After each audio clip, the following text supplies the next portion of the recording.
Hey everybody, it's GauntletX and welcome back to another Tinkerer's Cube Draft. We've got some pretty powerful stuff in our first pack for multiple different strategies. Captain Lannery Storm and Earthshaker Kenra are both very powerful for the mono-red decks, and I feel that mono-red is pretty frequently underdrafted in this cube, so you can often be the only player drafting it. That being said, the more I say that, and the more others say that, the more the word gets out, and the more overdrafted mono red gets, the harder it is to do. But even just a red and any other color aggressive deck, these cards are both fantastic. In the other colors, we have some fun stuff. Oracle of Mul Daya is great in ramp decks, landfall kinds of decks. There's not a lot of landfall in the set, but there is definitely a lot of high mana cost green stuff to ramp into, so like green-red would be fantastic for this. Ajani's great in the +1/+1 counter decks with Conclave Mentor and stuff and green-white. And even just in an aggressive deck, returning your small creatures with the -2 is good. Sigil of the Empty Throne, obviously for the Enchantress deck, that can be fun to draft and can lead to some crazy stuff. Honestly, I think I'm just going to take Earthshaker Kenra. I think it's the strongest card in this pack. It is really, really nice. 2 mana, 2/1 on curve with haste and shuts off a blocker. And then you bring it back in the late game as a 6 mana, 4/4 haste that then shuts off basically any blocker. Just a really, really good card for any aggressive deck, but especially if you can end up in mono red. Sarkhan's Unsealing is quite fun in green red. You can have tons of creatures with power 4 and up, and if most of your creatures do have power 4 and up, this card's insane, because every time you're casting a creature after you've got this on the board, you're dealing 4 damage to any target. You could just be doing 4 to your opponent's face every time. Could be doing 4 to their blockers and stuff. Really fun card overall. It doesn't combo perfectly with the Earthshaker Kenra, but it is a cool card for like Gruul. Nylea as well, cool card for green, like Gruul stuff. So we could take either of those if we want to move into Gruul aggro with the Kenra. But I think Kazul's Fury is just going to be better with it. I have had great success with this card every time I've run it. It's fantastic in Rakdos Sacrifice, because you can steal your opponent's creature and sacrifice their own creature at their face, but it's even great in any red aggressive deck, red and any other color. So I'm just going to stick to our red, stick to our very aggressive start with the Earthshaker Kenra there, and take that card.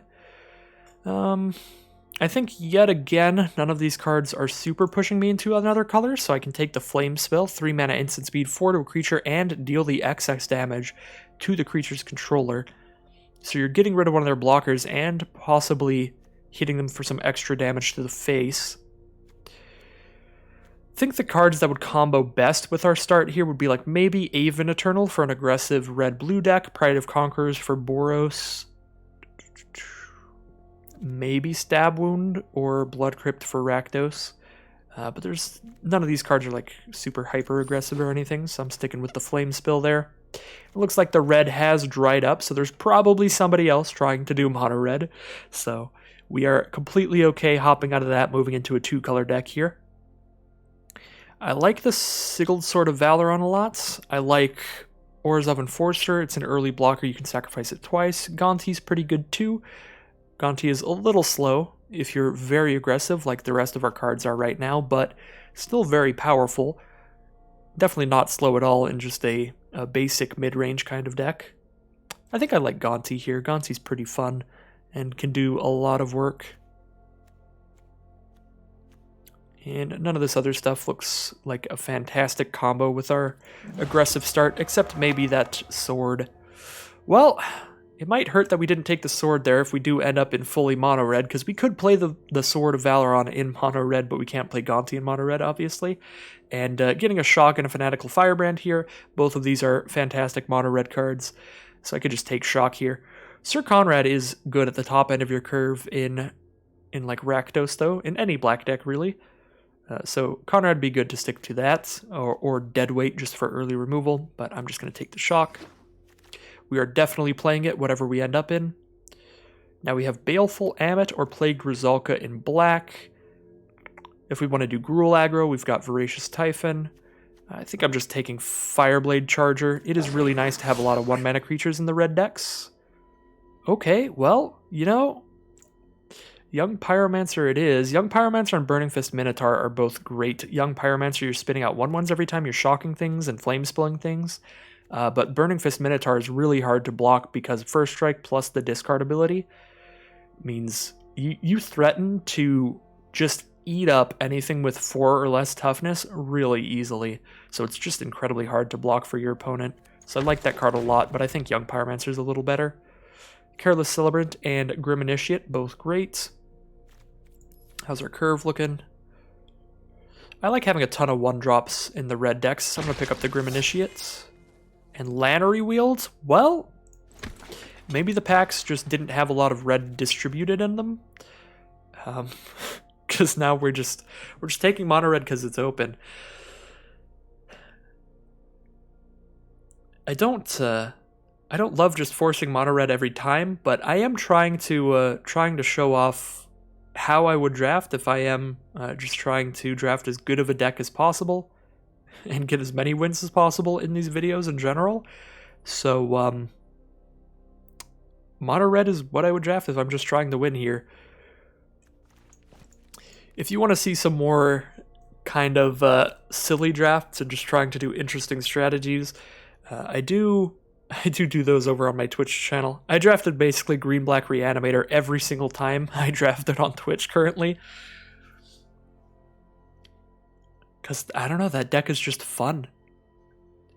And it went pretty well as well. I think the strategy is powerful.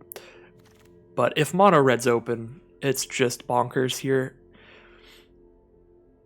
We can take Sarkhan's Unsealing, but we're not really going to play that in mono red because we're just not going to have any creatures to trigger it. All of our stuff's like 1 and 2 power early game stuff.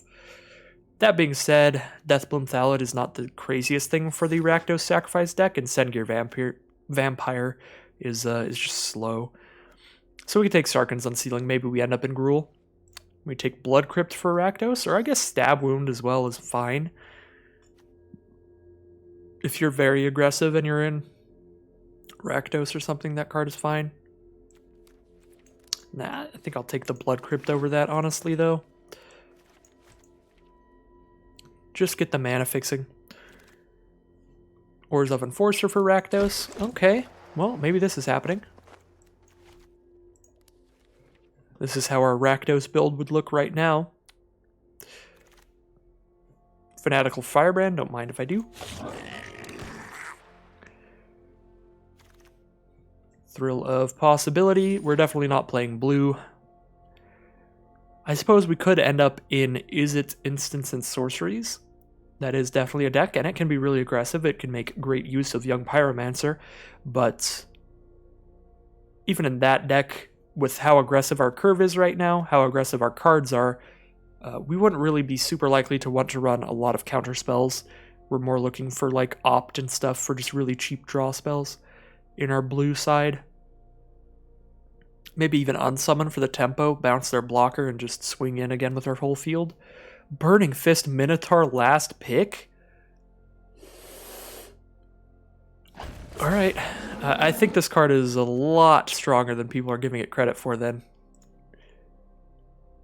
I think somebody should have scooped it up. I guess it kind of only goes into mono red though, so maybe that just means nobody else is mono red. Everybody's trying to have fun here, and I'm just spiking the draft queues. This is definitely an axe here. It's just an all-star of standard and historic mono red decks. Card is ridiculous. We're definitely running it here. And we could wield Dark Dweller Oracle or Goblin Banneret and not be unhappy. Even Lightning Axe, we can discard a land to get rid of a blocker. That card's fine. I like Grim Lavamancer a lot. Gives us a usage for all of our little 1/1s that have traded off, and our cheap instants and sorceries that have ended up in the graveyard throughout the game. Now we can use them to ping our opponent in the face several times, or clear out some blockers. Grim Lavamancer is quite good. It's a really good combo with the 1-mana 1/2 Prowess creature from Amonkhet that makes it so all non-combat damage is turned into -1/-1 counters instead. That's like absolutely sick with Lavamancer, because then you're just putting 2 -1/-1 counters on things every time you do that. So we have Dreamstalker Manticore and Shivan Fire. I like both of these. Shivan Fire instant speed, getting a blocker out of the way, and Dreamstalker Manticore potentially doing some extra damage if we're casting instants during our opponent's turn. It's also a 4-power creature for only 3 mana. So it combos well with an axe as well. How many instants do we have right now? 1, 2, 3, 4? 4 instance right now? Yeah, I'll pick up the Dreamstalker Manticore first. Maybe Shivan Fire Wheels, probably not. Skyclave Shade actually seems pretty great for Rakdos aggressive deck, and Infuriate's just fine for mono red.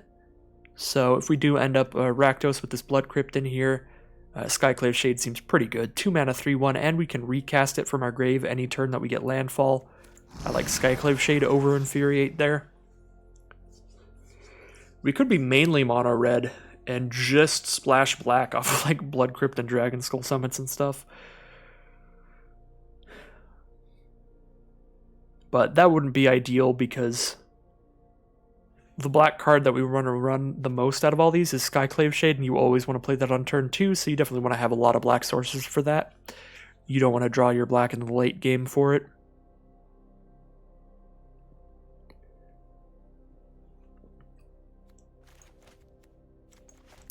See, ideally if we're Rakdos, the only card that works like perfectly with our strategy is Skyclave Shade. Gonti's definitely a little weird, a little slow for this, but it can be the top end of our curve. Definitely not bad at all. Well, Fateful End is strictly better than Precision Bolt in many ways, and even Precision Bolt I would absolutely play in mono red in this cube. I've done it before, and I'll do it again many times. So we're definitely taking Fateful End here. Storm Herald, you can potentially, if you like self-mill a lot and your deck with a lot of auras, you can do fun, crazy things with it. But this card just seems like one of those cards that's in the cube for silly combos you could potentially draft that could be ridiculous, but basically never actually work.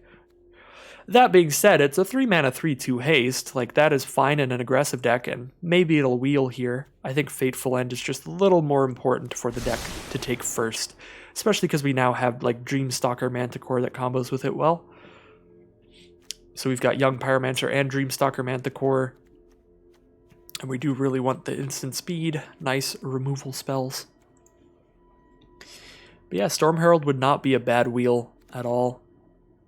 Claim the Firstborn, I think, is my favorite just aggressive red card out of this pack. And none of the black cards really lend themselves to an aggressive deck. These are both great in Golgari. Mindwreck Harpy can self-mill you. Actually, Mindwreck Harpy is nice in this cube because it works for Dimir Mill and Golgari self-mill, because it mills you and your opponent 3 cards, so that's pretty fun. But yeah, and then Doom Necromancer to return things from your grave. Those are both fine, those Golgari Reanimator decks. Fun stuff. We've got Viashino Pyromancer. Used to be a standard all-star. We've also got Blade Juggler, which would be quite nice if we are Rakdos. Call of the Death Dweller would be okay in here too, because we're going to have a lot of 1 and 2 mana creatures. I like Pyromancer over the Instigator, and I like taking a red card over one of the black cards, even though Juggler and Call of the Death Dweller are both pretty fine here. If we can end up completely mono red, that will be fantastic. Fight with Fire, Dragon Fodder, Gutter Bones, and Ironcrag Pyromancer. You draw your second card each turn. It deals 3 to any target. I don't have a lot of card draw going on, so Pyromancer doesn't really do anything. Fight with Fire gets a blocker out of the way, and it's mono red. Dragon Fodder gives us 2 attackers, and it's mono red. And it's an instant or sorcery, so it triggers Young Pyromancer. It's definitely Gutter Bones or Dragon Fodder here. I'm actually going to take Dragon Fodder. Dark Dweller Oracle combo as well with our token production. Banneret is another 1-drop, and it's pretty good. But, you know, this is actually a pretty close pick, because being able to mentor things is super nice. I'm going to take the Dark Dweller Oracle just because now we've got Dragon Fodder, we've got Young Pyromancer, we've got some token production that could be good.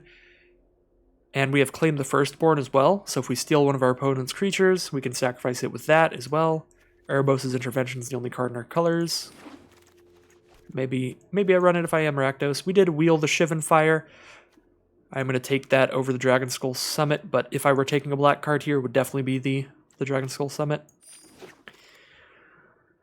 Alright, Infuriate. Scoop it up. Angrath can be mono red, so I'll scoop that up. I like it better than the little Perilous Mirror. We did get that Blade Juggler. So we're getting some good, like, Rakdos cards. But yeah, you see what I mean about this cube? Runaway Steamkin, Skewer the Critics, like, what? I genuinely don't understand, because, like, every other color scheme, it seems like they took out quite a few of their best cards and replaced them with more synergistic stuff that you really have to build around, but mono red, it feels like tons of the stuff just got left in. I think it's definitely Steamkin here. Actually, you know what? Steamkin's more likely to wheel than Skewer the Critics, so maybe I take Skewer the Critics first and then Steamkin. The problem is there's 3 cards in this pack that I want, and we're not going to be able to get all 3. I really want Skewer the Critics, Castle Embereth, and Runaway Steamkin, because these are all 3 fantastic red cards that were absolute, just bonkers cards in their standard mono red decks at the time. I guess I take Skewer first, I'll take Runaway Steamkin after that, and then Castle Embereth last. So, whichever of those 2 wheels I'll take. I don't love Electrostatic Feel, even in mono red with a decent amount of instants and sorceries like I have, just because just doing 1 extra damage off each one is a little slow when it's not like attacking or anything. So I guess I take Judith if we do end up playing these Rakdos cards. We might even wheel the Electrostatic Field. We're definitely not playing Drakuseth, even though we are mono red. So, you know, we'll have the triple red for it by the time we're casting it, but we're just not going to have the lands to cast that basically ever. So we'll take Electro Dominance, which is fine. Forbidden Friendship gives us some more little tokens we can sacrifice to Dark Dweller Oracle. And it's another instant or sorcery that provides us with attackers, so it can trigger stuff like on Pyromancer. It's that or one of these random black cards that are just okay. Forbidden Friendship is also just okay, but it's in our colors. Well, it's in our main color, I should say. Active Treason or Dance with Devils, these are both fine. I like the Active Treason with the Dark Dweller Oracle. I guess that's the only sacrifice I have right now. But you can also easily just use Active Treason to get through for the final few points of damage to kill your opponent, so I do like Active Treason a lot. Dance with Devils, I just haven't played with that card as often, but I'm sure it's pretty fine. Mask of Immolation's pretty great here, gives us our second sacrifice outlet to go with Active Treason and claim the Firstborn. And we actually have enough red cards now, we're already just mono red, right? Oh yeah, we get to cut more cards out of here too in this mono red deck? Well, this is fantastic. So yeah, Angrath is pretty okay at the top end of a mono red deck, just giving all of your creatures menace to chip away for that final few damage and spit out a couple zombie armies. Card is fine, but I do think it'll probably be one of our first cuts. This is definitely going to be like a 15 land deck. Certainly not a 17 land, so we need just like 25 playables. Alright, Dreadhorde Butcher's pretty great for Rakdos. Really, red and black were open enough here. We could easily do Rakdos or mono red. Burning Prophet's not that crazy, but again, just making sure that our mana is always perfect is pretty worth it. Dreadhorde Butcher, like, we would have a sick Rakdos aggro deck here with Dreadhorde Butcher, but honestly, I just love never having mana issues, so I like mono-color decks for that reason. But yeah, in black, we could have like a red-black deck here and just have Skyclave Shade, Dreadhorde Butcher, Judith, and Blade Juggler as our black cards. And that would be pretty alright. Falconwrath Noble, I think, would be the best black card for this deck. We did wheel both of these red cards. Unfortunately, I have to pick one. I'll take the Runaway Steamkin. But I do really like the castle as well.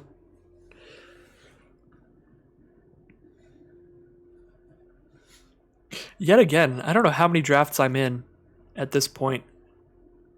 I actually have an Excel sheet so I can keep track of my record and my number of drafts, so I could actually open that up and see real quick. I think I did 6 drafts before today, and I've recorded 2 drafts so far today, so 8 drafts in, I've drafted nothing but Golgari or Mono Red. I like them. They're fun. They're good strategies. They're also powerful. So, you know, it happens. When they're open, they're open. I almost completely moved out of mono red in that first pack. I was considering it because there were like a couple packs with no red in there. I was like, hey, if we're getting cut out of mono red, we're getting cut out of mono red. We'll do Rakdos aggro. And then we didn't get cut out of mono red. Alright, I need to make a lot of cuts out of this deck. Kazul's Fury could be like my 15th land, and then I can run a really low amount of lands in this deck and really try to curve out on people. That could be cool. That's a really late Bolas's Citadel. I had a lot of fun with that Bolas's Citadel in the last draft I did. Had a pretty bonkers win with it that it was really looking like I was going to lose. So that was quite cool. Okay. Yeah, I mean, we really can just play Rakdos aggro if we want as well. I'm going to cut 3 lands here. Bam. Look at this. Really low land count. Really curving out. All right. What's our average? Our average mana cost is 2. Exactly. I guess Electro Dominance, though, is basically the most expensive card in our deck. Let's see. I'm going to turn off these wibbly wobbly parallax styles. Oops.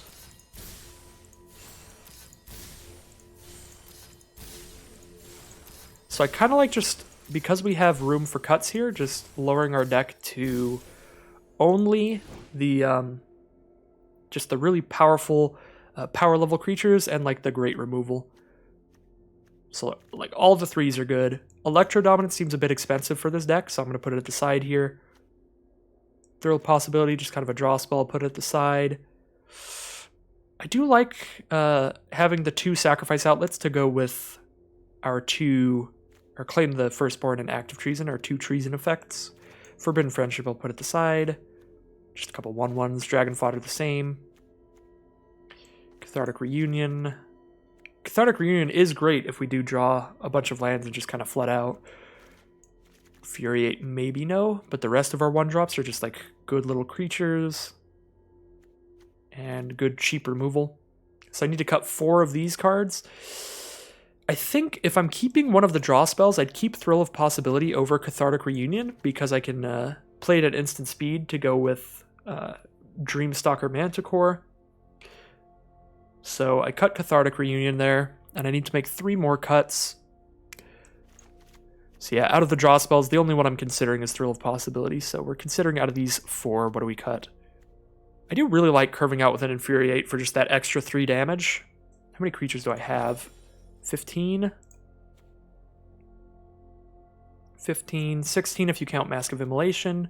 Oh, I have Electrostatic Field in here still. I don't really like Electrostatic Field in mono red. I do have a lot of instants and sorceries, though. I've got 1, 2, 3, 4, 5, 6, 7, 8, potentially 9. I think I cut Electro Dominance. I'm going to cut Electrostatic Field, and I need just 1 more cut. Just like Forbidden... I guess Forbidden Friendship is a strictly better Dragon Fodder in this deck because we're not using goblins, so we cut Dragon Fodder. And the deck is like this. I honestly feel like I might prefer the Electrostatic Field over the Forbidden Friendship, if I'm being honest. So, but maybe I prefer Cathartic Reunion over Electrostatic Field. Seems alright. I really like having ways to draw to flood in this deck because it's going to be such a low curve. Alright, I'm going to run it like this, I think. Definitely going to use the Goblin Sleeves. Let's use some nice red fiery lands. I guess none of my full art mountains are that fiery, except like the Theros one. I don't really like the Theros one. Just looks a little weird to me. I guess I'm just going with the Bolas lands. Every time, every round, every draft. Nothing but Bolas lands. It's just how we roll over here. Alright, well, we've got another sick mono-red deck. If you want my tips and tricks for drafting this format, if mono-red looks relatively open, see if you can get in on it. And if you can, I can almost guarantee you're going to do well. I highly doubt that this deck does worse than at least 3-3. I think it would be really hard to go 2-3 or 0-3 with this deck. But we'll see. I mean, there's no creatures in this hand, so this is pretty awkward, but I do love having tons of removal.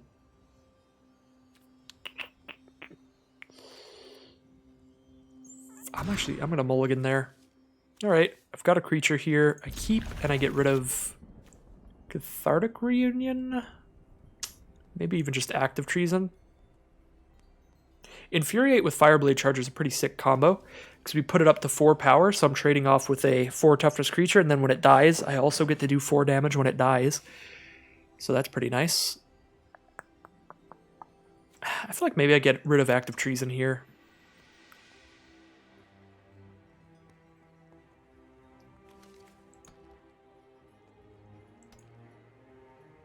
It's our opponent with the Tamiyo avatar and the Tamiyo sleeves. Very nice. Our opponent's got some style, that's for sure.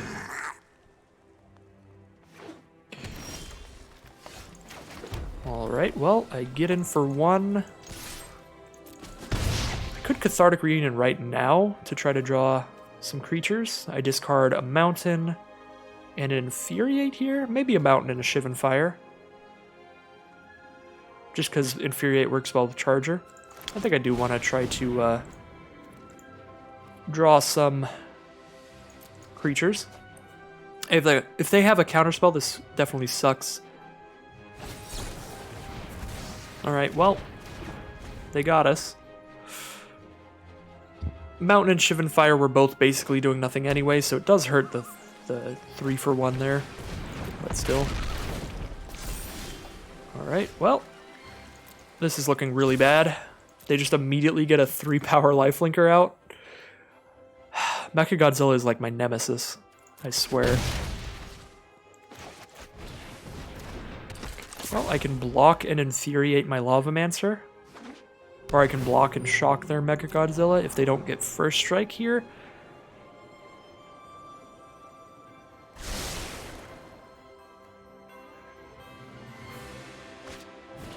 Psychic Corrosion, they're like a mill deck. They're like 3-color mill, I guess. Menace! Oh. That's gonna be impossible to erase. So I have to double block it now. I guess I Grim Lavamancer plus Shock here.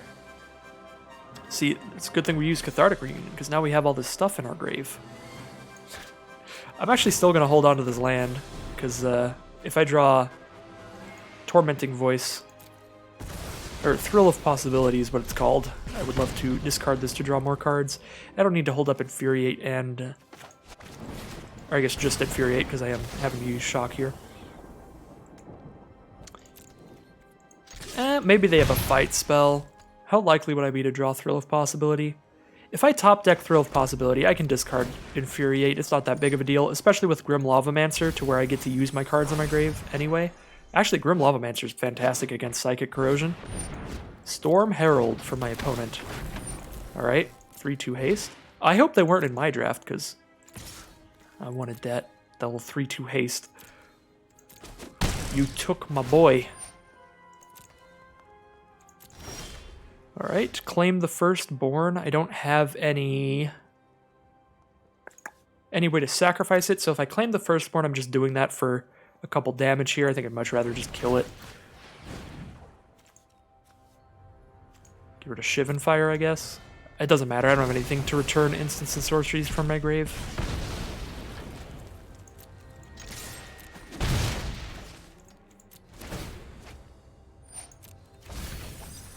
Ooh, Earthshaker Canra. If I get up to 6 mana at any point in this game, that'll be nice. We're halfway there. We're on the way.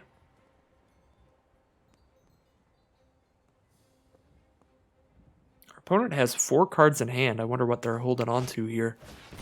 Incubation, searching for a creature out of the top 5. They don't hit one. I guess they're just really looking for blockers and they don't have a lot of creatures in their deck. Yeah, now they're just having to use removal on our little creatures. Lavamancer is a really good creature, though. That is 100% a good play, especially against the Psychic Corrosion.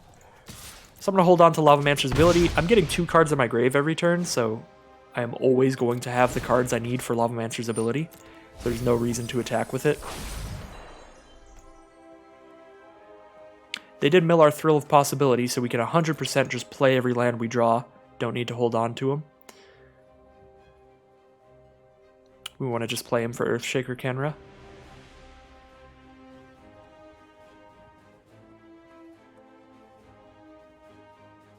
They have Scavenging Ooze here.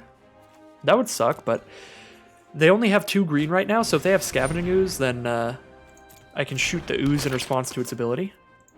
Alright, Helm of the Host. Alright, doesn't do anything right now, because they don't have another creature on the board, but once they do, that can be very scary.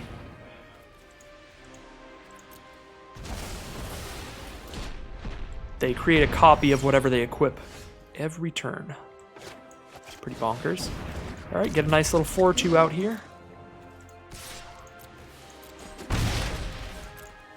Speeds up the clock a lot.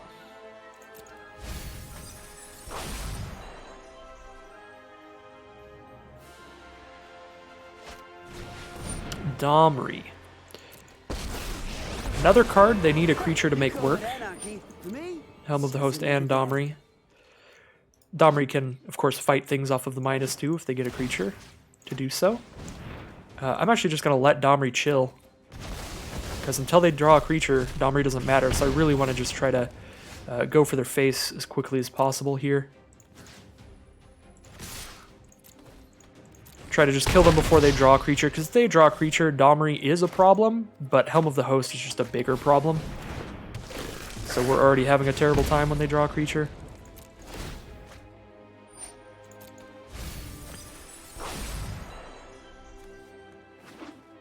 So I'd rather just try to outrace their top decks. They could have a 5-mana creature here, though. They were stuck on 4. I get to put them to 4 life off of Lava Mancher's ability here, no matter what happens. Body Double. Any creature card in a graveyard. Okay. What is the best creature in a grave? There's nothing great, right? Oh, Mecha Godzilla. Come on.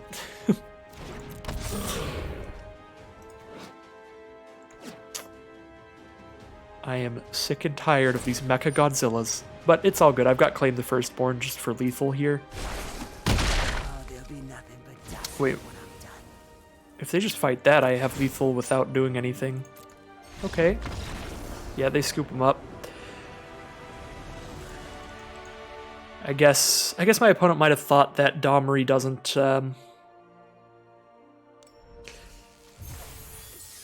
fight, but just allows your creature to deal damage to the other creature.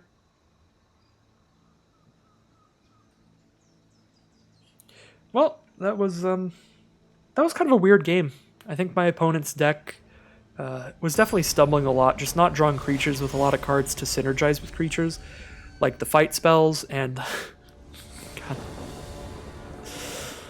I'm sorry, my opponent is, alright. That's a name.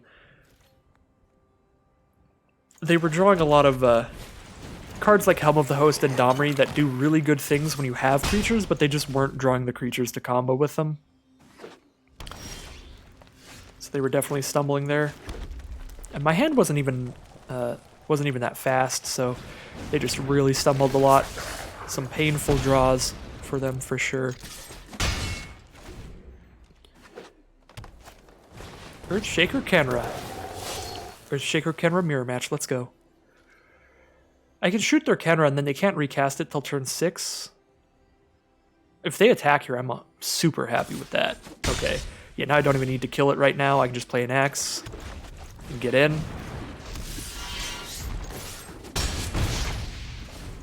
There's an argument for just shooting Kenra with Firebrand there, though, because then I spit out a Satyr token, so I'm still attacking for just as much damage next turn and getting rid of a blocker right there. But I suppose I'll just do the damage now. And then maybe we shoot it next turn. Opponent's down to 13 already. We've got a terrifying board state. Just absolutely loving the things that Mono Red can do in this cube. It's pretty dumb. Ooh, Timely Reinforcements is fantastic against Mono Red. Alright. Alright, get them. So, if I play... I kind of like playing Dreamstalker Manticore here, because it's really good against like their 1/1 tokens and stuff. Then I can Shivan Fire and kill like multiple things. It also ups Anax's power. The only way that they can kill Anax is if they block it with everything they have as well, because of Fanatical Firebrand. So I think I just send in with Anax and maybe clear their board here.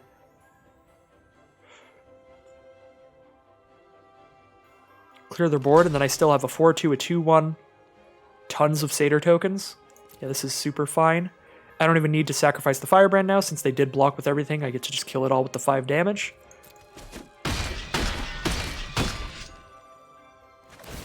But they did have to block with everything, because if they only blocked with 3, I could kill 1 with Firebrand. So that was a really good attack for us. Alright. No play on turn 4, means we got a huge swing ahead of us. I like dropping out the Dark Dweller Oracle so I can sacrifice our stuff if it's about to die anyway. If they flash in a blocker or something. Collected Company, that's flashing in a blocker. See what they hit out of the top 6. They could always miss. It definitely happens.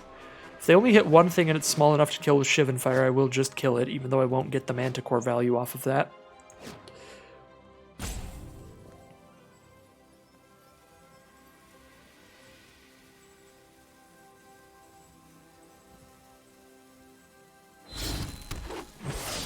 Ooh. So they hit more than 2 things because they had to decide between like all of them. Whenever I target Thorn Lieutenant, they do create a 1/1 token. This is actually a pretty classic matchup here, because back in Standard, when Mono Red and Mono Green Stompy were really good, Thorn Lieutenant was like your best card against Mono Red as a Stompy deck, because it's a 2/3, so it blocks the 2 power creatures well, and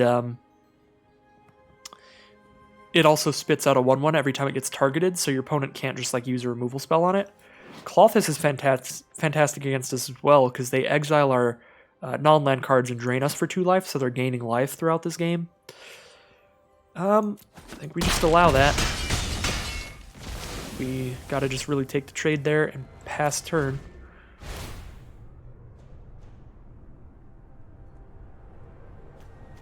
There are more than enough cards in graveyards right now for them to just gain 2 life every single turn. Which is pretty bad for us. They're also only 1 mana off from the Earthshaker Kenra now. Had just a really good stabilize there with the Collected Company.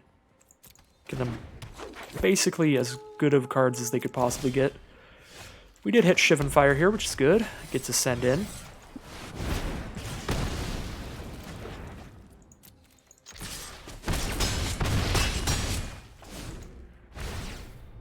They're down to 11 here, thanks to the life gain from Klothys. Not exactly sure how to say that. Dreamstalker Manticore gets exiled. Really doesn't matter what they exile. The only card in our whole deck that cares about what's in our graveyard is our Earthshaker Kenra. So they probably just play an Earthshaker Kenra as a blocker. They block a 2 power creature and take 2, 3, 4, 5. Go to 6, and then they go to 8 after that. Cathartic Reunion's a little sad here. We need to discard 2 cards to cast this, so I don't even think Cathartic Reunion is going to get cast this game.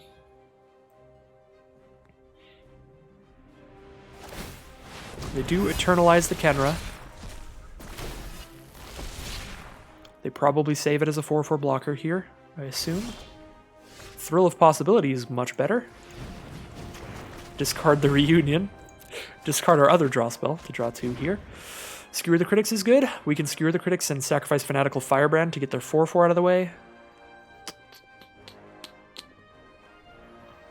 Yeah, I like that.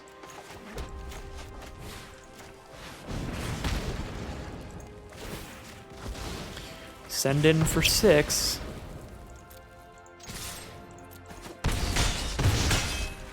They're down to 7 now after their life gain. We have 6 power on the board, so we are still trying to top deck stuff, but again, our deck does not have a lot of lands in it, and we have Dark Dweller Oracle. We can sacrifice these 1/1 Satyrs to try to draw more stuff.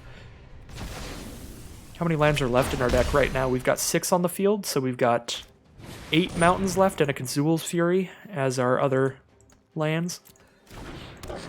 Kazul's Fury, obviously, that would be a fine draw because we don't have to just use it as a land. Grumgully into Imperial is perfect. It's very nice for our opponent. They've got 2/3/3 blockers now.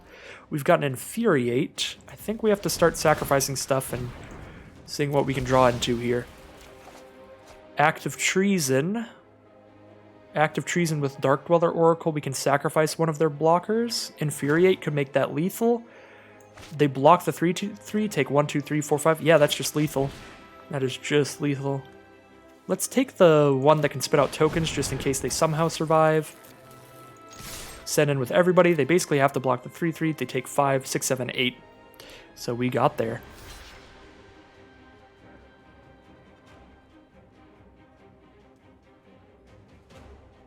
We're definitely just infuriating on whatever creature is not blocked here. Because we could infuriate on Dark Dweller Oracle to kill their Grumgully, but we really want to just kill them this turn. Don't give them another turn to untap when they can gain life and potentially play even more blockers out. So, yeah, that was a really good showing from the mono red deck there. Because our opponent had several cards that were quite good against us, like Thorn Lieutenant, Collective Company for 2 cards, one of them being Klothys to gain 2 life every turn. That was just mono red kind of running over him anyway, thanks to just running a very low land count with several ways to draw cards, Thrill of Possibility, sacrificing things with the Dark Dweller Oracle. Really fantastic showing, great draws there for sure. So we're at 2 wins and no losses. Only need 1 more win to hit that nice 3-3 even average run.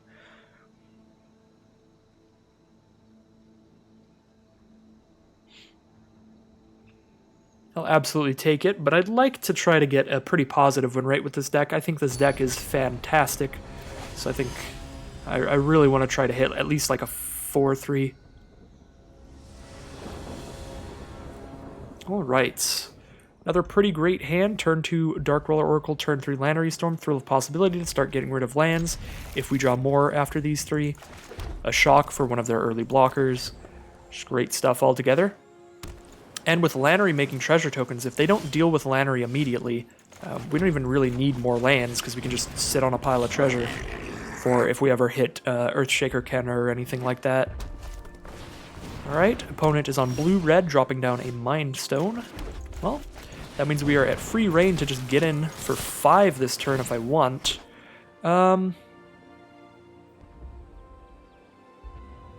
Thrill of Possibility. I have 2 lands in hand. I think I just sacrifice this treasure token just for the extra damage. I guess I get to hold up Shock if I don't do that. And Dark Dweller Oracle's ability. Yeah, I should probably hold on to the treasure here just for those instant speed tricks. Ral Storm Conduit. Okay. Whenever they cast an instant or sorcery, they deal 1 damage to us, but for -2 they can copy an instant or sorcery. So I really want to kill that so that they can't play like a lightning bolt and kill both of our creatures.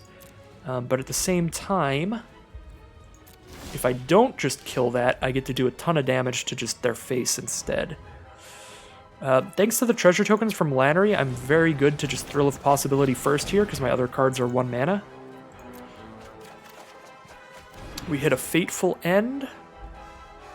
So I have enough mana here. If I play a mountain, I'll have 4 mana, so I can Fateful End and Shock them for 5. Lannery for 4, 5, 6. So 5 plus 6 do 11 damage to them.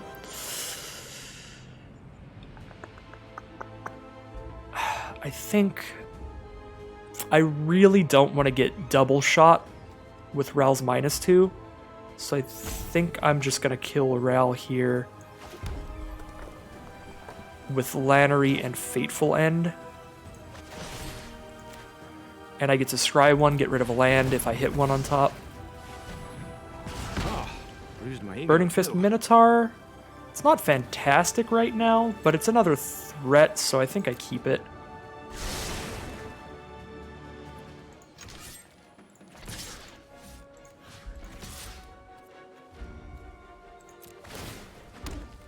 So I could have sequenced this better to get 1 extra damage out of Lannery, because now I have to sacrifice this token now. Actually, no, either way, I guess it's the same amount of damage, because I could have just sacked the other token and I have this one left over, or... yeah, I don't know what I'm thinking there. I was thinking maybe we attack with Lannery and then use the fresh token for the Fateful End, and then I've got a token left over for Fireblade Charger, but I'm like, wait, I just still have a token left over. I don't know what's going on with my brain right now.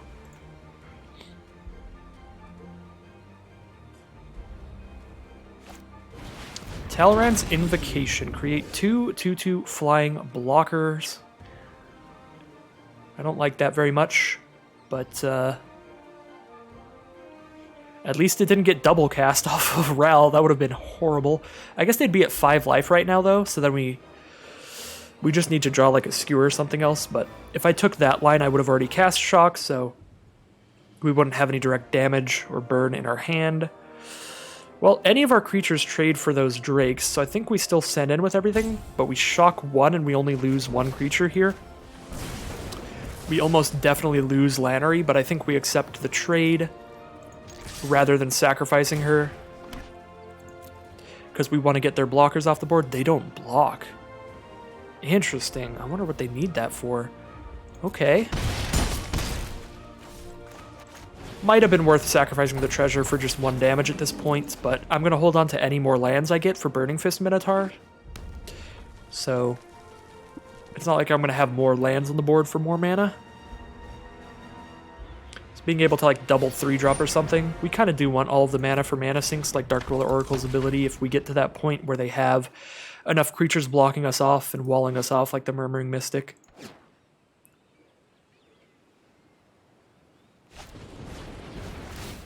Lightning Axe, discarding Water Knot. Okay, nice. We are forcing them to actually discard a real card to try to slow us down here. You may play that card this turn. So if I draw a 1-mana instant card, I can play it with Dark Dweller Oracle here. How many 1-mana instants do I have? I have Shivan Fire, and that's it. I'm not going to sack it and try to hit Shivan Fire, but if I draw Shivan Fire, that'll be hilarious. That would be sad. Just attacking here. Our opponent is very bold, but I like it. Okay, did not draw Shivan Fire, did draw another land. I might just sacrifice Fireblade Charger because it doesn't attack well into the Murmuring Mystic anyway. Just try to draw a card. We get rid of their 1/1 blocker so I can attack with my 2 power creatures without fear of them dying.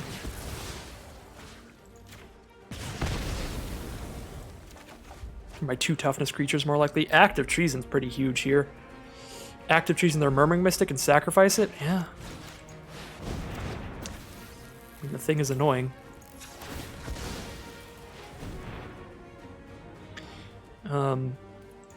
I get in for the same amount of damage if I attack them with their own Murmuring Mystic or if I just sacrifice it here. Because I sacrifice a treasure token to do that. Alright, and then we play a Pyromancer. Oh, I guess I can't quite afford that. Well, that's rough. Oh, I can after I make the treasure token. Nice. Lannery math is difficult. Lannery math is weird.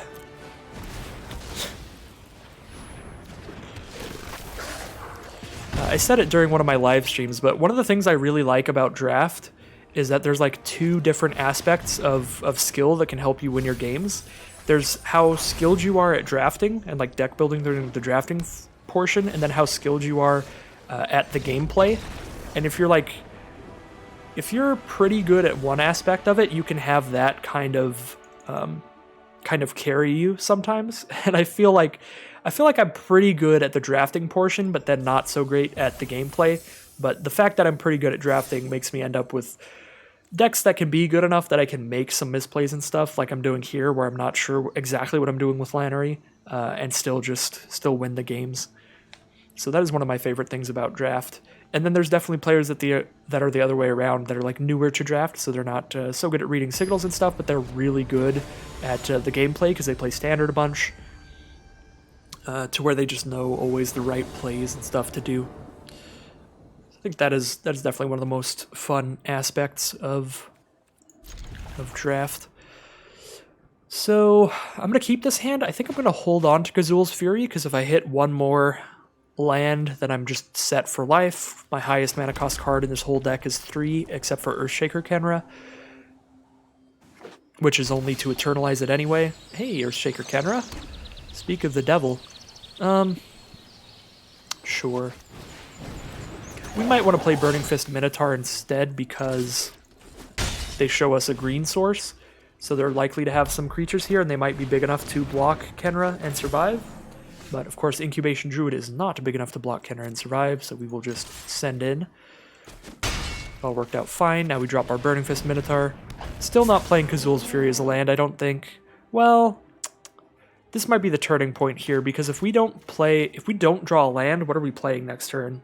Like, we're just holding up Minotaur's ability? Yeah, I guess I'm playing Kazul's Fury. I've got Cathartic Reunion if I draw more lands after that, so if I get flooded, I have an answer to that anyway.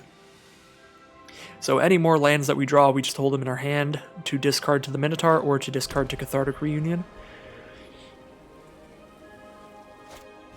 Song of Freyalise. All their creatures can tap for 1 mana of any color. Well, Incubation Druid could already do that, so that's all good. Grateful Apparition. I could Flame Spill that to kill it and do 3 to them. And then I can get in with all my creatures instead of just the Minotaur. I think they would trade for Kenra if I sent in here. But they could be like Green-White Proliferate. Song of Freyalise does put a +1/+1 counter on all their creatures at the end.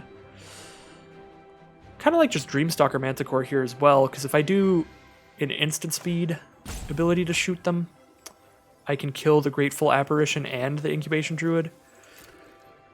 I'll accept the trade with the Kenra too. I've got another land here. I might just start playing out lands if we trade with Kenra for Apparition. Alright, no blocks. I like that. Now we're definitely dropping Manticore, potentially setting up for a really nice Flame Spill to kill the Incubation Druid and off of Manticore's 1 damage ability, kill the Grateful Apparition. Guess this does let them play 6 mana worth of cards this turn, which could be scary. They just adapt the Druid. Alright.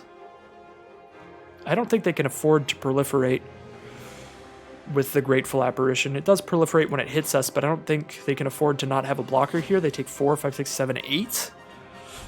12 if I discard 2 cards to the Minotaur, so they're dead on board if they can't. Okay. They have Titanic Brawl. Well, that's kind of sad. We draw Infuriate, which is good.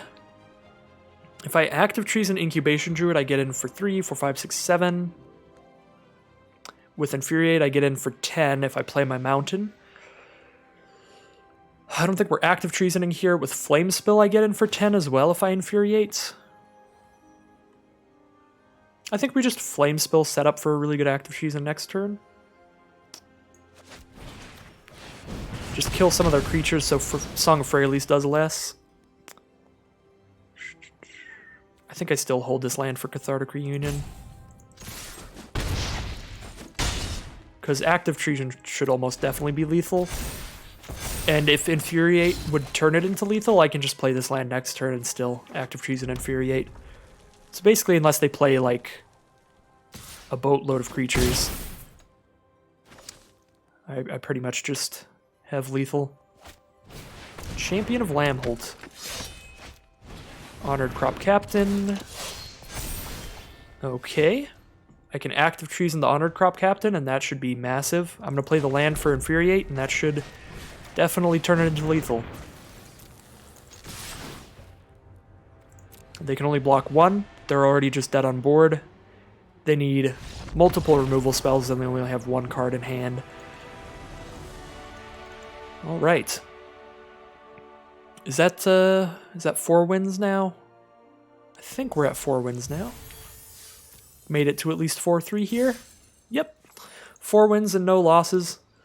As I said before, it's not the most interesting strategy that you can do in the Tinkerer's Cube, because the Tinkerer's Cube is designed for all of these super synergistic decks with strategies you don't see all the time in Cube.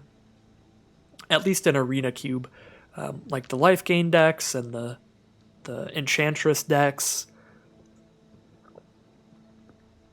If you're just trying to win, Mono Red is absolutely busted if it's open. So you don't want to like force it every time, because if 2 people at the pot are trying to do Mono Red, you're just going to get screwed. But if you can pick up all these little cards, like nobody wants Fireblade Charger or Grim Initiate in their deck except for mono red. So there are a lot of cards in there that is just, you're gonna get them if you're the only mono red player, because no one's playing a 2-color deck and they're trying to pick up Fireblade Charger. Maybe like Rakdos Sacrifice, but luckily for us, Rakdos Sacrifice was also open. I think I'd play Fireblade Charger first, because I like Infuriate with the Charger. Infuriate with Grim Initiate's good as well. I mean, 4-power first strike. Not a lot they could do to trade off with that. Well, I attack here. If they block, I Infuriate. If they don't, I Steamkin. Alright, sure. I will eat your Kavu, play an Initiate. Playing an Initiate means less red cards to cast with Runaway Steamkin out, but we're probably just playing Runaway Steamkin as the last card if we're not playing it this turn anyway, because now we're just going to play Lannery next turn. Mouth. That is a 3/3 annoying blocker. Well, Lannery trades with it and gets it out of the way, I guess.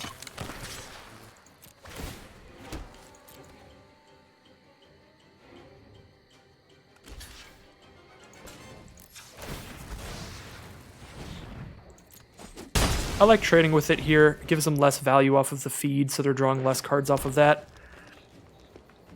And none of my other creatures are going to be able to get through as long as they have a 3/3 on their board. Bloom Hulk. Well, we're going to want to active treason that at some point to break through for the final bits of damage. Kind of like Steamkin into Firebrand here, because with the Manticore, while it does have enough power to attack into the Bloom Hulk, we're not doing anything with its special ability here.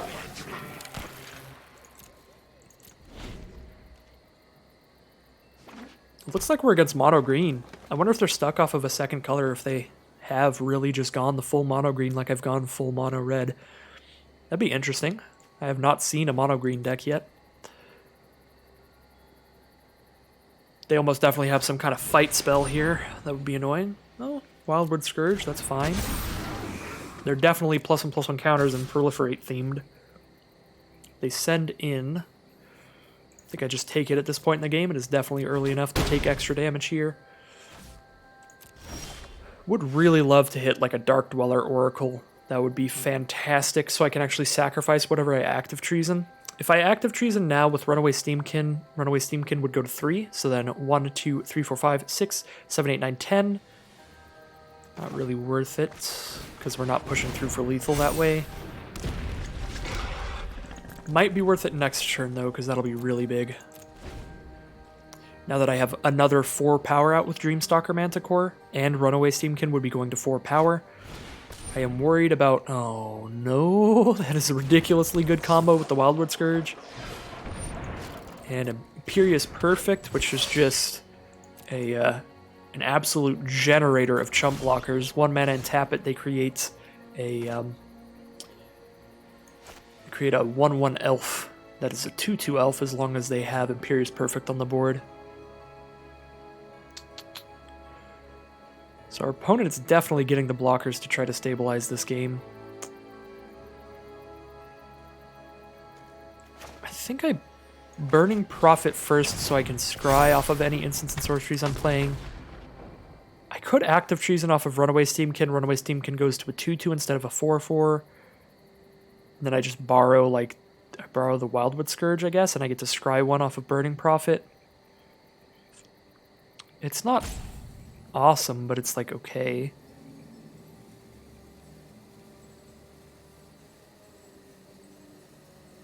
I just feel like if I pass turn here, I just lose, because now they're making a 2/2 and a 1/1 every turn. They make a 2/2 with Perfect.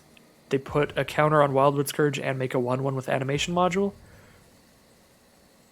They're really just blocking everything I do. So I really want to scry and see what I can hit here.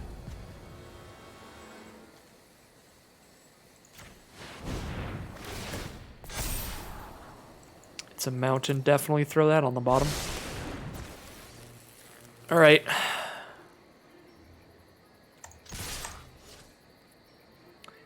Whatever they kill, they kill. All of these creatures can at least trade for Imperious Perfect. They can eat my Steamkin with their Bloom Hulk, but then they take all that. I don't think we're winning this game. I think they've just got two sturdy blockers and they've gotten them too quickly.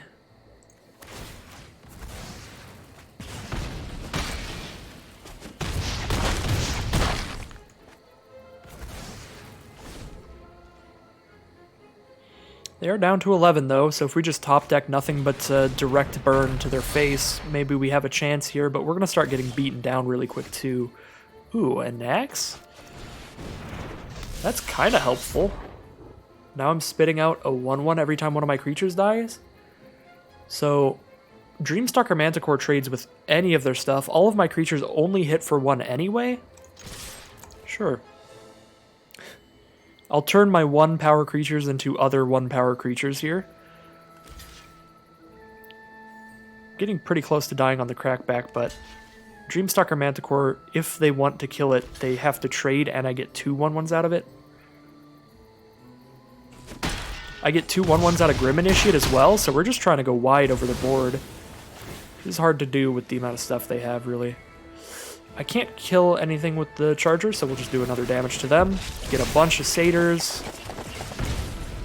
They're down to 6, and now I have 6 attackers. They have 3 blockers right now. They can get another blocker with Animation Module. They cast Feed, so maybe no more blockers, which means I get there for 3 if they don't play any more blockers. Okay, I get there for 2 now. Confirmed. Gotta draw into like a burn spell. Ooh, Grim Lavamancer, 2 damage every turn. I think I play Grim Lavamancer pre-combat to turn Anax into a 4-power creature. So when it dies, I spit out 2 tokens. When Dreamstalker Manticore dies, I spit out 2 tokens. If I attack with everybody, they have to block these 4-power creatures. So one of them actually kills something. One of them gets blocked by the Scourge. But then I lose 2 of my 1/1s permanently. I think I slam that all attack. Okay, so I get 2 Satyrs out of that. I get 2 Satyrs out of that. They're left with 3 blockers total. They go to 4? They go to 4 and I get 4 more Satyrs. I only need to push in for 2 damage to kill them with Grim Lavamancer. So unless they can get lethal on me here, I think I have this. They could also just kill my Grim Lavamancer and then I just don't anymore. Okay, so they kill Grim Lavamancer. But I also have 6 creatures on this board, so I again can top deck into any Skewer the Critics or anything like that for lethal. I have a lot of like direct damage. I think even Shock does it. Oh wait, no, they've got the Animation Module mana now. So yeah, I need like Skewer specifically because they have 1, 2, 3, 4, 5 blockers. I have 6 attackers. I need 3 damage. I've got several 3 damage spells though here. Flame Spill would do it. Young Pyromancer does not do it. So Kazul's Fury wouldn't do it. Let's see, what do I have? Skewer the Critics, Fateful End. Is that it? I do have Shock and but that's not quite enough. They can't really attack me super well. Do I just push? Let's see. 1, 2, 3, 4, 5 blockers.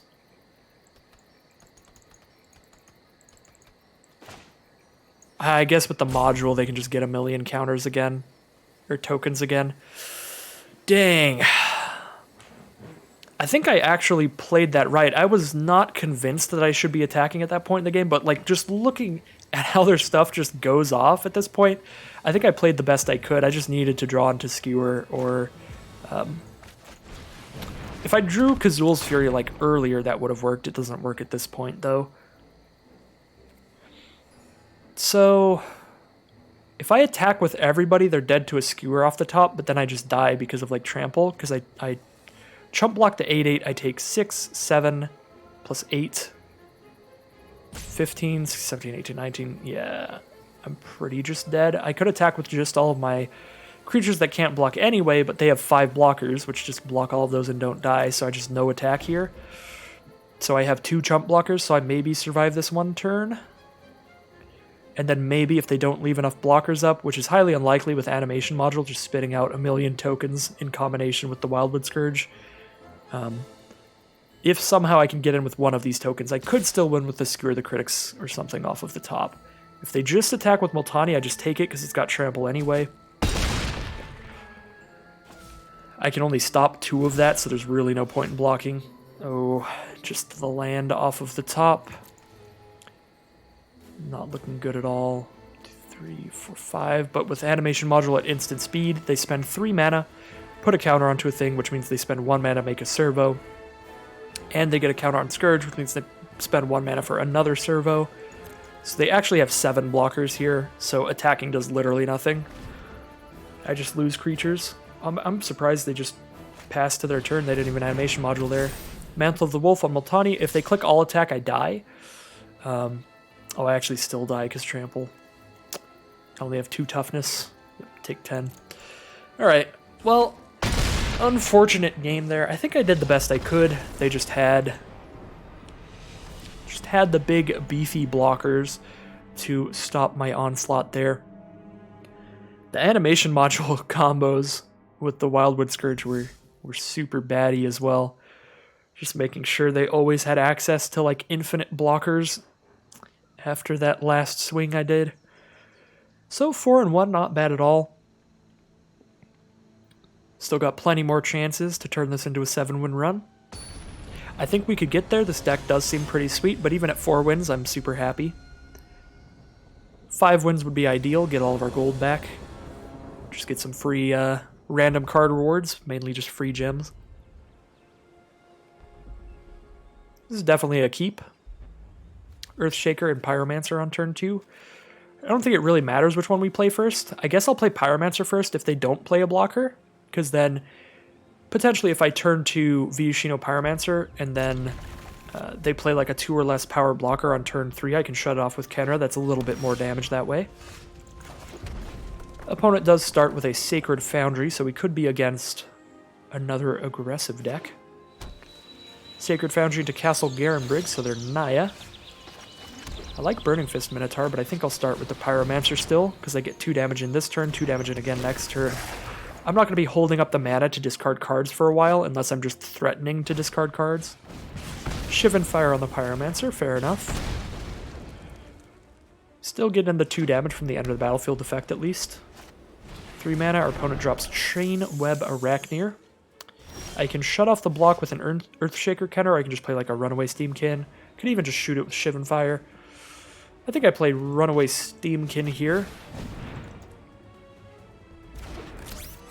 This is another scenario where I'm going to play Kazul's Cliffs here, because if I draw into more lands, I can just discard Cathartic Reunion, or discard them to Cathartic Reunion. So we can just use this as our land.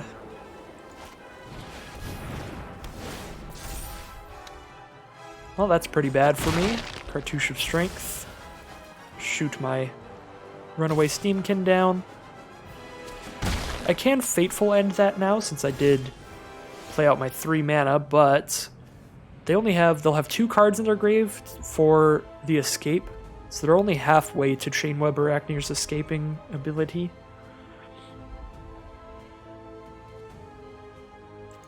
I'm just gonna get aggressive here. I guess I am playing this land to play 4 drops. We might end up discarding like Shivan Fire to Cathartic Reunion, I don't know. Probably not, because we're only 1 mana off from the 4 damage now. 1 mana up from our opponent. Do they also have Shock? Dang.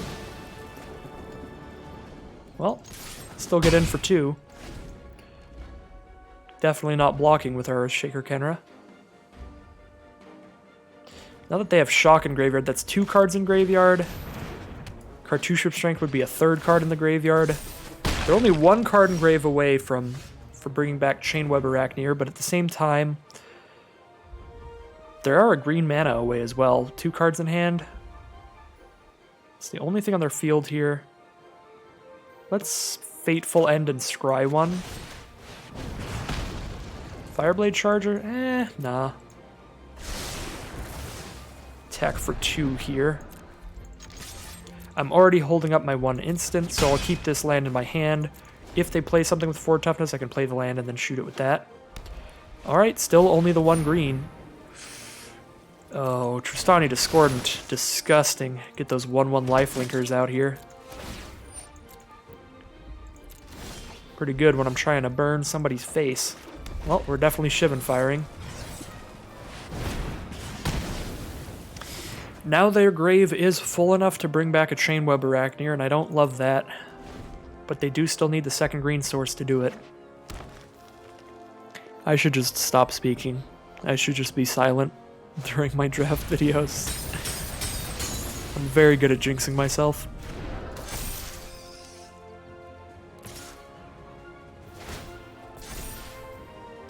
Yep, Angelic Exaltation with a lifelinker is very powerful here.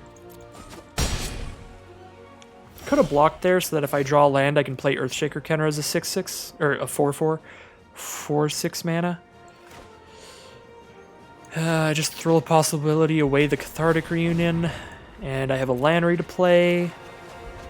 Definitely seems like another one where the big green deck is gonna ruin my day.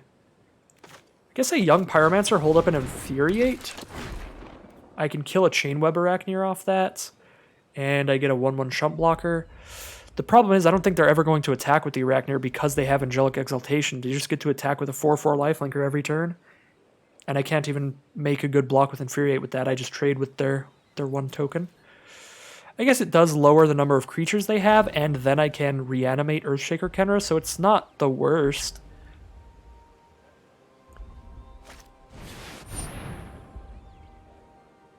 Okay, well that's the worst. They can -2 and kill all my creatures. Your name will be lost to history. They can also just gain a bunch of life. That hurts me a lot. They can also just make another creature, a Dinosaur with Trample. All 3 of these abilities are just fantastic right now. They can kill all my creatures, or they can make a dinosaur so that their lifelinker's attack is 5/5s. Or they can just gain life.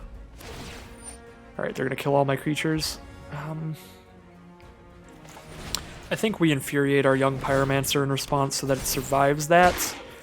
Doesn't get to block this turn though, but at least we get to keep a creature on this board and make a chump blocker. Because I am down to 11, so my life total is getting very low.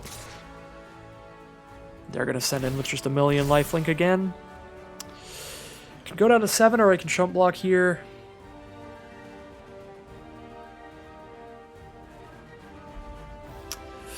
Huatli does get to shut off 1 blocker next turn again. Just gonna take it, go to 7. I guess Huatli also does just get to kill my Young Pyromancer next turn too. Well, I didn't draw the mana for Earthshaker Kenner, so I guess I cast a Lannery as a chump blocker and I can Fanatical Firebrand to kill one of their lifelinkers, I guess, to lower their creature total.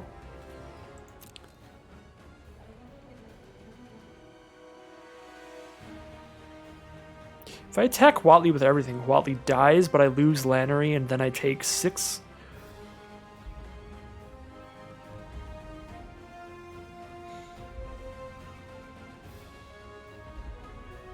Maybe I even just shoot Huatli.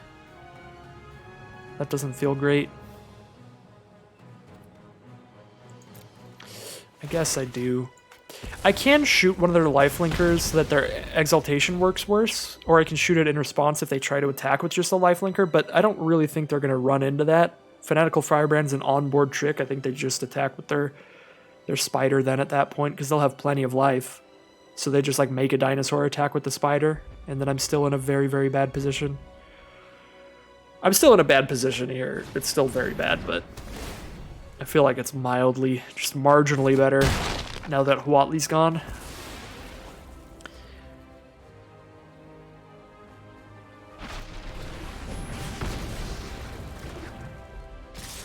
Well, I think because of Angelic Exaltation, I actually want to just trade with a 1/1 and take 5. I go to 2 life. Because now I just need any like chump blocker for the Arachnir. I don't know, because like if I chump block here, then they could just keep doing the Exaltation thing and sending in a lifelinker as a giant creature. I'm going to take a trade here. just tremendously close to dead either way. I have to chump block with my Kenra, which is just super sad. I'm sorry, Earthshaker Kenra. You had so much power, so much possibility.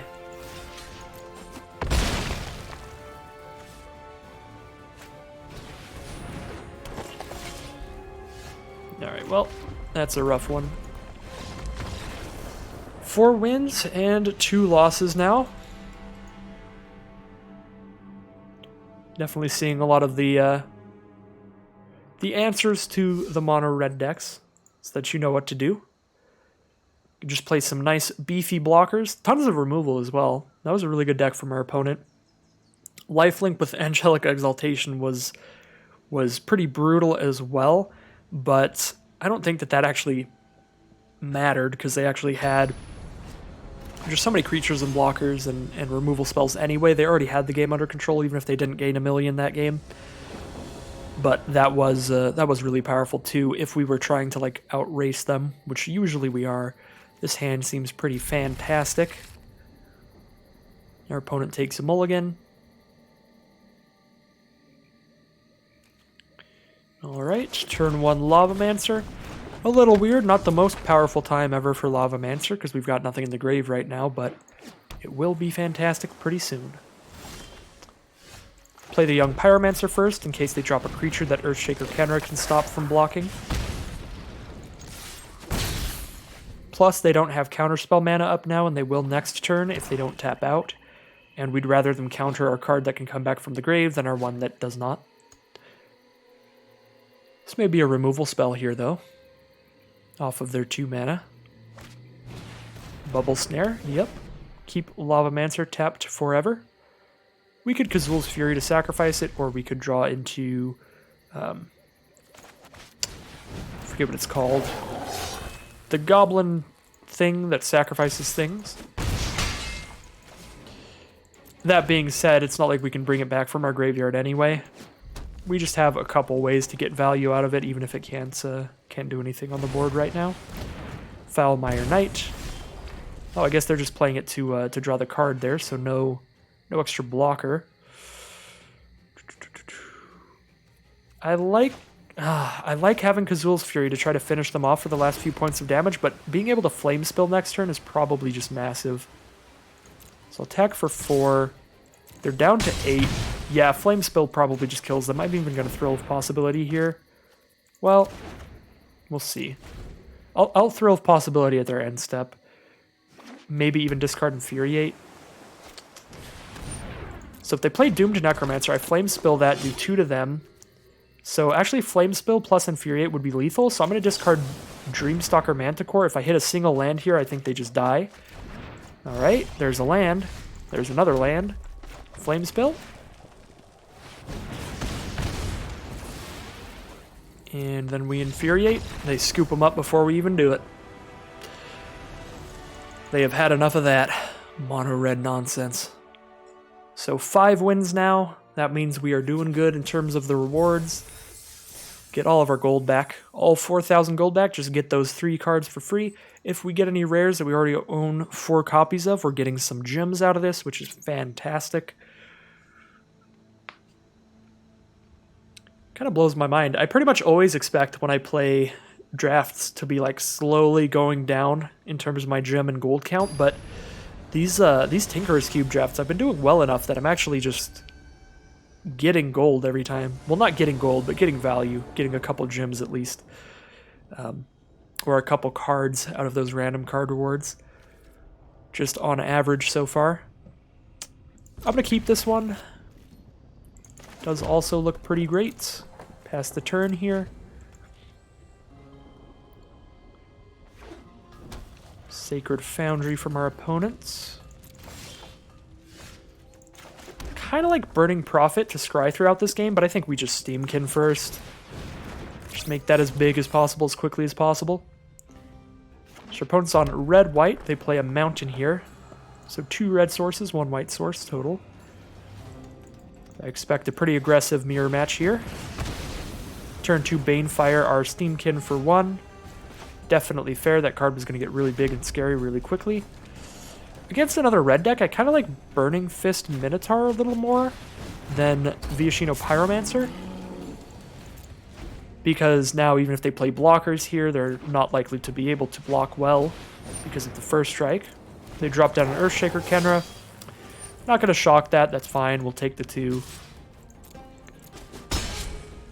The race is on. Prophet and Pyromancer here. Play Prophet first and then attack. Probably should just played both main phase 2 so I could threaten to discard. Just in case, but I don't think it mattered. There's no like 1 mana instant speed red or white creature. Sky Knight Vanguard. We're definitely going to shock that because that spits out a 1/1 every time it attacks. Could even borrow it with Claim the Firstborn, so I get a token permanently. That's kind of nice here.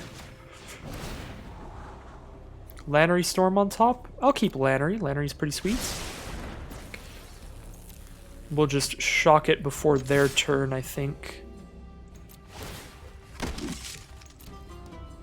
They declare any blocks here. So they take 1, 2, 3, 4, 5, 6, 7, 8 if I discard a mountain here.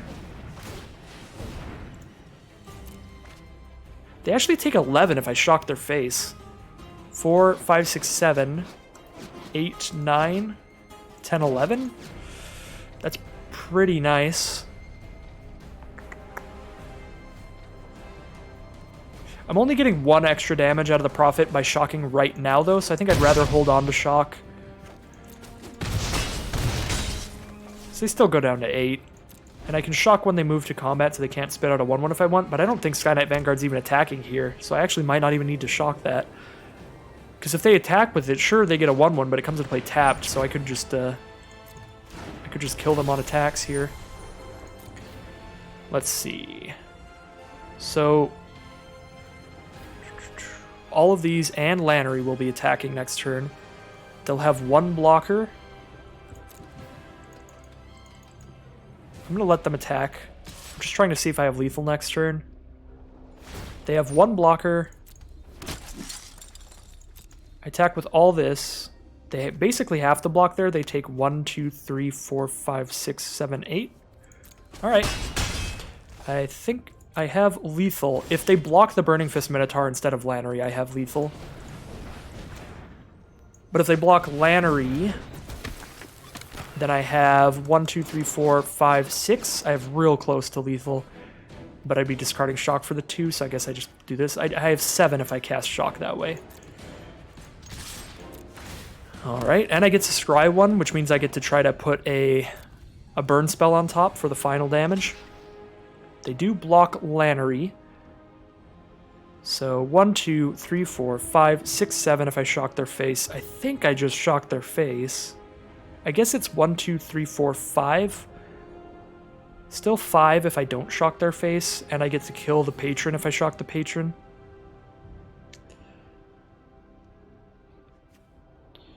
Yeah, let's kill the patron. And Nax on top.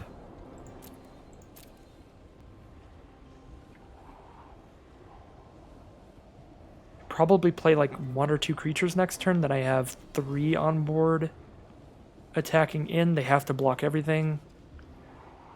Kind of don't want a Nax, but I feel like I could draw much worse than him right now. I'm gonna keep him. I guess everything that we trade off of our next attack still spits out a token, so that's pretty huge. That's pretty important. Pretty powerful. Maybe they just play Kenra here as a big 4/4 blocker. Storm Herald, okay. Do they have Auras in their grave? No. Okay. Just a 3/2 haste. Unbreakable formation. Well, that's disgusting. Oh, no.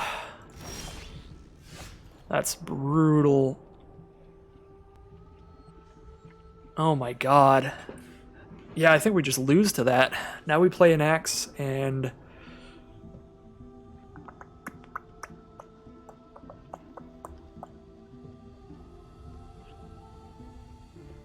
God. I don't even think I get to attack this turn. I suppose I get to attack with Burning Fist Minotaur and they have to block with something, so I get to kill something that way, but I'm just killing Storm Herald, I think. Or I kill their token and I don't have to discard an axe, which is good.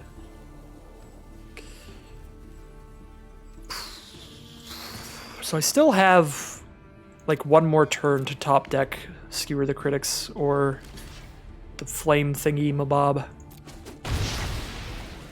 That is the official name.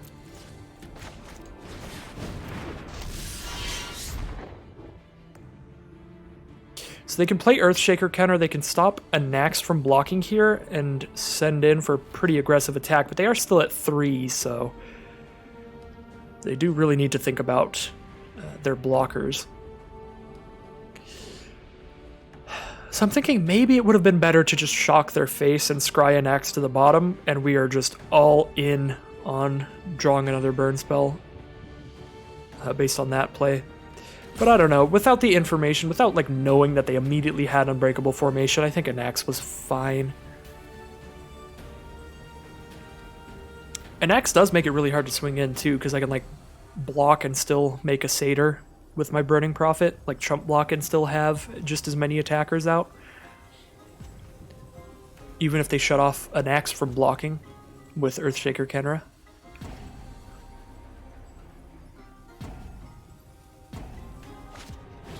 Venerated Loxodon as a 4/4 because they want to leave all their creatures untapped for blocking. They may not even attack with the Vanguard here, that'd be really cool. Okay, because I was going to say, if they attack with Vanguard here, they are dead to, like, Earthshaker Kenra. It does give me more outs for certain.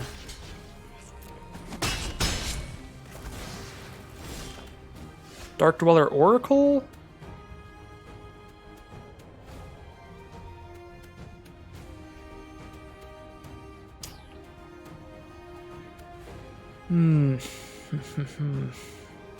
Try to hit a 1 or 2 mana burn spell off of that, but I cannot try to hit a 3 mana burn spell. So what could I hit for 1 or 2 that would win immediately? Let's see, attack with everybody, 1 damage at least gets through. Fanatical Firebrand would be good, but it wouldn't quite do it. Grim Lavamancer would be good, but it doesn't do it immediately. Infuriate would do it immediately. Shivan Fire would get there. Earthshaker Kenner would get there. Mask of Immolation would get there. This is really bold, but I'm just going to do it. Whatever. I get a Satyr out of this, so it's really not the end of the world. If this doesn't pan out. Oh! Hey! Hey! That's pretty good. That's pretty good. If they have a 1 mana burn spell, though, they can survive this. Otherwise, this is 3. Block, block, take 3.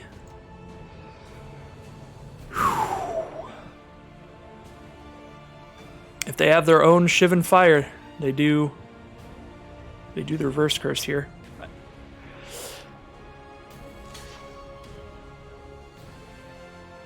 Because they keep their 4/4 and I don't have any blockers for the 4/4, so I do die on the crackback. Alright, got there. Oh, that was a crazy back and forth game there.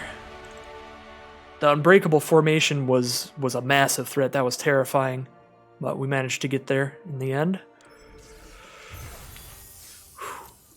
So I'm glad I kept the Anax, because Anax actually was super helpful, just being a big scary creature. Ooh, I filled the vault at some point. So we're at 6 wins and 2 losses, which means this next round we're heading into the final boss. Whatever happens here, it is the final round, win or loss. Let's see. Let's see. Bad luck, Brian. All right. That's a good sign. That's a good sign if we're just trying to win.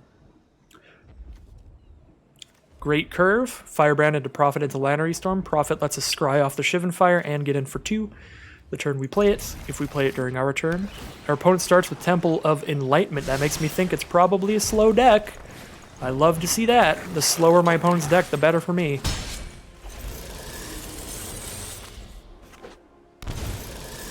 Esper control kind of thing. Skyclave Shade can't block, so I'm fine with that. That can stay on the board and do whatever it wants. You can hit me with that all day long. My life total is irrelevant to me. The only thing I don't like about this matchup is in white, black, and blue, I expect a lot of life gain stuff to be available to our opponent.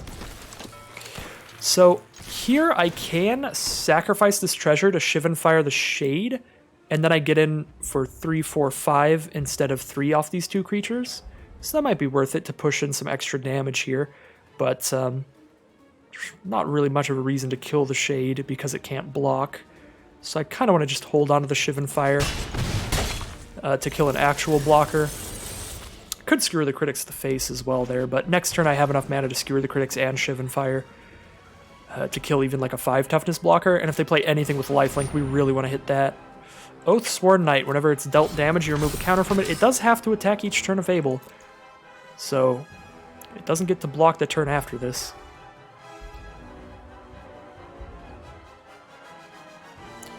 I don't know what they're holding up on here. Skyclave Shade cannot block, but they might not have noticed that.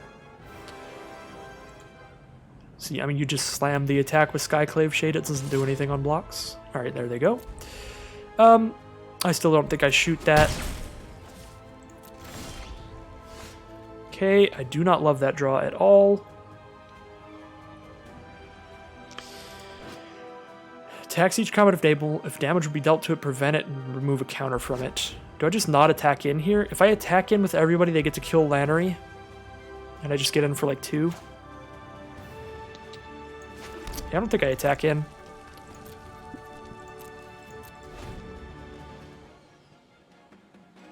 Because now all of their creatures just don't block. They have to send in. I have enough mana to do an instant speed Shivan Fire for 4. If something really bad happens. But other than that, I should have a good combat on my own turn.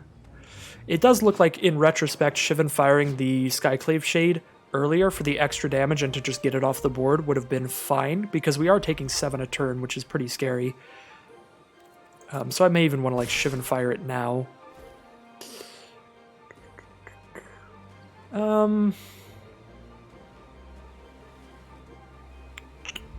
Yeah, I get to scry 1 here too. Let's go ahead.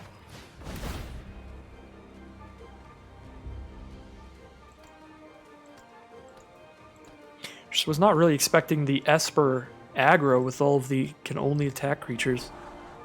Earthshaker Kenner, that seems like a pretty great draw. It's 2 extra damage, and we have enough mana to eternalize it very soon. I'll take the 4 though. I can take 4 a turn for a little while.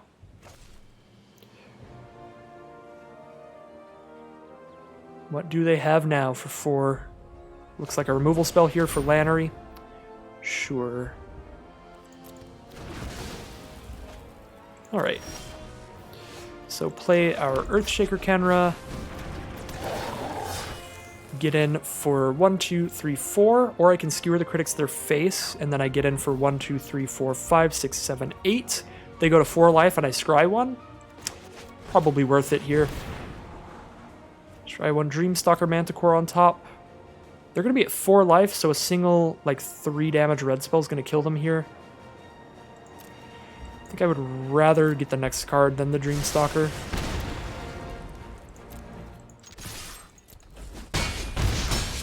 Because Fanatical Firebrand we can sacrifice for 1 damage, put him to 3.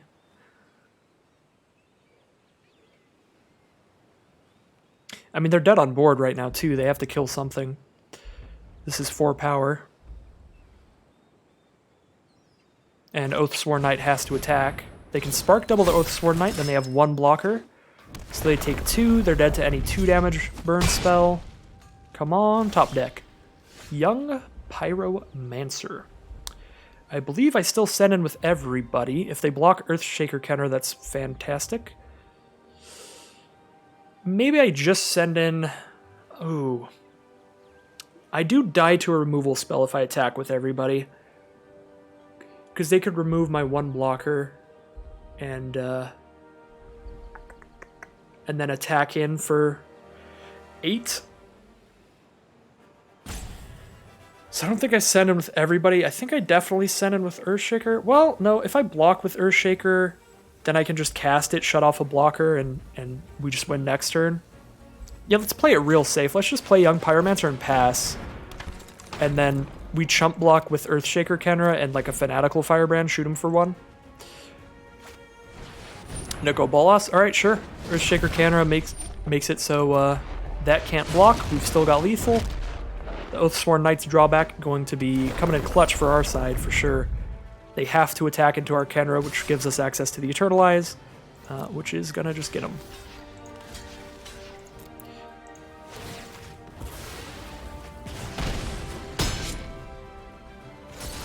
Unless they have a 1-mana counterspell. I doubt it, though. I don't think that exists in this cube. There's a 2-mana one, Censor. That would be bad. Alright, get in there. And that will be another 7-win run for the mono red decks. That is a 7-2 run. Really great deck. Really great draft overall. The deck ended up open, and anytime mono red is open, it is just ridiculous. So we got 6,000 gold and 3 cards as our prizes. Let's see what cards we get. Some gems and a Thematic Compass. Really fun card for Commander. Definitely for slower formats like that. Unfortunately, no Commander on Arena. We do have Brawl, though, for 1v1 Commander, but Commander's really at its best in multiplayer. Well, ooh, what is the daily deal right now? Thero sleeves? Alright, whatever. Trying to get stonks, trying to get the 700 or the 550 gold for 50 gold or whatever. Well, at the end of the videos here, as always, I would like to thank you all so much for watching. If you want to see more of this content, stick around, like, comment, subscribe for more. And if you want to see me draft live, I do draft occasionally live on Twitch whenever I am in the mood for drafting, and I've already got videos coming out for the day. So, yeah, thanks for watching, and I'll see you again tomorrow.